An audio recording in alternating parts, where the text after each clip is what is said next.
Pour ceux qui ne me connaissent pas, je suis né il y a 20 ans. Et c'est un peu de mon histoire que je voudrais vous raconter ce soir. Levez les yeux. Plus haut. Regardez plus haut.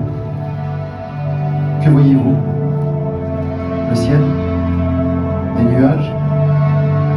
Vous aussi, vous essayez d'y voir des formes? Un objet? Un animal? Un profil? Le ciel ne nous parle pas. C'est nous qui le faisons parler.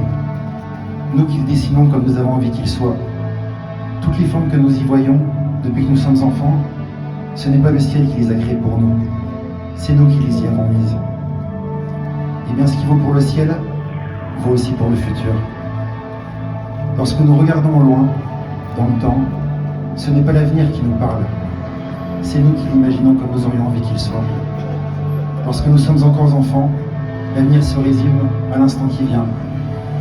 Et puis nous grandissons et il s'éloigne. Nous nous imaginons dans 5 ans, dans 10 ans. Nous rêvons d'un métier, d'une histoire d'amour ou d'une quête de sens, d'une maison, d'une famille ou d'une aventure.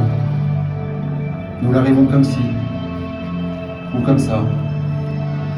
Notre vision est parfois tellement claire qu'un jour, nous en sommes certains, elle existera. Ce sera comme ça et pas autrement.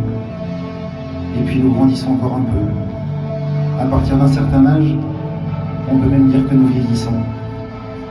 Et vous avez remarqué, ces rêves d'avenir se font moins lointains, moins ambitieux, moins impérieux. Les contingences et le quotidien s'en mêlent, les contraintes aussi. On se dit réaliste, on imagine moins grand. Ça, c'est notre lot à tous. Enfin, presque tous. Autour de nous, il y a parfois une personne qui a décidé de ne pas vieillir.